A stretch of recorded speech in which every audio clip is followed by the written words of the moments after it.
White House. During his White House address Thursday accepting his party's nomination for a second term, President Donald Trump said the November election will decide whether we will defend the American way of life or whether we will allow a radical movement to completely dismantle and destroy it. Trump, who faces a strong challenge from former Vice President Joe Biden, told a large crowd on the White House South Lawn this is the most important election in the history of our country. People watch video screens before President Donald Trump speaks from the South Lawn of the White House on the fourth day of the Republican National Convention, August 27, 2020, in Washington. The 1,000-plus invited attendees, including many Republican members of Congress, were seated close to each other and most did not wear face masks, defying public health advice amid the coronavirus pandemic. Trump, who trails Biden in national polls and political battleground state surveys, devoted much of his speech to a blistering attack on his Democratic opponent, denouncing him at one point as a Trojan horse for far-left radicals and anarchists who want to destroy the country. To rousing cheers from the audience, Trump said the former vice president is not a savior of America's soul. He is the destroyer of America's jobs. And if given the chance, he will be the destroyer of American greatness. For 47 years, Joe Biden took the donations of blue-collar workers, gave them hugs and even kisses, Trump said, and told them he felt their pain. And then he flew back to Washington and voted to ship our jobs to China and many other distant lands. President Donald Trump speaks from the South Lawn of the White House on the fourth day of the Republican National Convention, August 27, 2020, in Washington. Tough on China. The president, in his 70-minute speech, emphasized what he called his tough approach toward China, in terms of the economy and blaming Beijing for allowing the coronavirus to escape its borders. In fact, Trump enjoyed good relations with China leader Xi Jinping early in his administration while the two leaders engaged in major trade talks, and later, after the coronavirus began to spread, Trump praised Xi for his handling of the crisis. Once the relationship soured and Trump began blaming China for U.S. public health and economic woes, the president stepped up his criticism of Biden as a dupe of China. Joe Biden's agenda is made in China. My agenda is made in the USA, Trump said. If re-elected, Trump promised, we will go right after China. We will not rely on them one bit. Just before the president's speech, Biden's campaign attacked Trump as the weakest president that we've ever had when it comes to China. He has failed again and again to stand up for American interests to the Chinese government, the Biden campaign said in a statement. The Democratic Party nominee's campaign contended that when coronavirus was emerging, Trump spread Xi's lies. And his tariff war with China has devastated American farmers, businesses, consumers, and workers.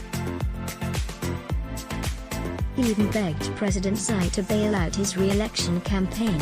Wrong side of history. In his speech, Trump said Biden has spent his entire career on the wrong side of history. The president also sought to draw philosophical and moral contrast between the two parties. In the left's backward view, they do not see America as the most free, just and exceptional nation on earth. Instead, they see a wicked nation that must be punished for its sin. Trump declared that Joe Biden is weak. Takes his marching orders from liberal hypocrites.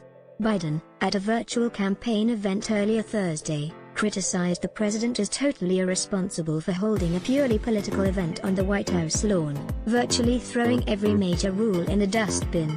Ivanka Trump speaks from the South Lawn of the White House on the fourth day of the Republican National Convention, Thursday, August 27, 2020, in Washington. AP photo/Alex Brandon mix of virtual, live events. A fireworks display, which spelled out the name Trump and 2020 above the Washington Monument and the National Mall immediately followed the president's speech. Aside from his speech, live in front of the crowd at the White House, and one Wednesday night in Baltimore by Vice President Mike Pence, the Republicans' four-day convention was mostly a virtual affair, similar to the Democratic conclave a week ago.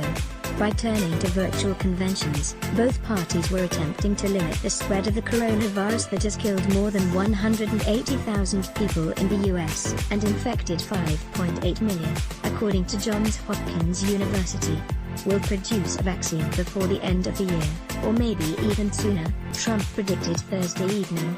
The president's key advisors believe he improved his political standing this week, with speakers praising his 3.5-year tenure in the White House and lambasting Biden. Most of them standing on a stage at the empty Mellon Auditorium a short distance from the White House. Trump was introduced by one of his daughters, Ivanka, who is also a White House advisor. "Dad, people attack you for being unconventional, but I love you for being real," she said. "And I respect you for being effective." The National Guard protect the perimeter of government buildings in Kenosha, Wisconsin. On August 27, 2020. Racial unrest during the Republican convention. Racial turmoil erupted in Kenosha, Wisconsin, where the police shooting Sunday of a black man, Jacob Blake, touched off street protests against police. Buildings were also set afire in the Midwestern city of 100,000 residents. A 17-year-old youth from the neighboring state of Illinois has been arrested and charged in the killing of 2 protesters and the wounding of a third. Trump, in his acceptance speech, did not mention the wounding of Blake, who is paralyzed from the waist down, his father said. He re-emphasized his law and order approach, condemning agitators, looters and anarchists in several Democrat-run cities.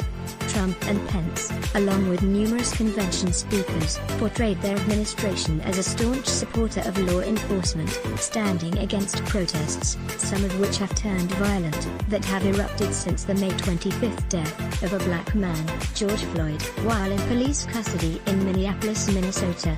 From left, Tiffany Trump, President Donald Trump, First Lady Melania Trump and Baron Trump stand on stage on the South Lawn of the White House on the 4th day of the Republican National Convention, August 27, 2020. Fact checks and polls. The president's address kept fact checkers busy.